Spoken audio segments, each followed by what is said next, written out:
പഠിക്കാം confusing facts കോഡിലൂടെ. നോക്കൂ, വൃദ്ധഗംഗ എന്നറിയപ്പെടുന്ന നദി ഏതാണ്? വൃദ്ധഗംഗ എന്നറിയപ്പെടുന്ന നദി ഗോദാവരിയാണ്. വൃദ്ധഗംഗ എന്നും ദക്ഷിണഗംഗ എന്നും അറിയപ്പെടുന്ന നദി ചോദിച്ചാൽ അത് ഗോദാവരിയാണ്. ഗോദാവരി തെക്കേ ഇന്ത്യയിലെ ഏറ്റവും നീളം കൂടിയ നദിയാണ് ഗോദാവരി. അല്ലെങ്കിൽ ഉപദ്വീപീയ നദികളിൽ ഏറ്റവും നീളം കൂടിയ നദി ചോദിച്ചാൽ അത് ഗോദാവരിയാണ്. അപ്പോൾ ഗോദാവരി രണ്ടു പേരിൽ അറിയപ്പെടുന്നുണ്ട്, വൃദ്ധഗംഗ എന്നും ദക്ഷിണഗംഗ എന്നും. അപ്പൊ നമുക്ക് എങ്ങനെ ഓർത്തിരിക്കാം? അപ്പൊ ഓർത്തോളൂ, ഗോദയിലെത്തിയ വൃദ്ധ ദക്ഷിണ കൊടുത്തു. എന്താണ്?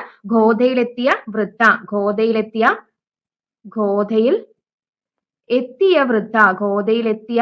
വൃദ്ധ ദക്ഷിണ കൊടുത്തു. ഗോദയിലെത്തിയ വൃദ്ധ ദക്ഷിണ കൊടുത്തു എന്നോർക്കാലോ. അപ്പൊ ഗോദ എന്നതിൽ നിന്ന് നമുക്ക് ഗോദാവരി, അല്ലെ? ഗോദാവരി. ഗോദയിലെത്തിയ വൃദ്ധ എന്നതിൽ നിന്ന് വൃദ്ധഗംഗ എന്ന് കണക്ട് ചെയ്യാം.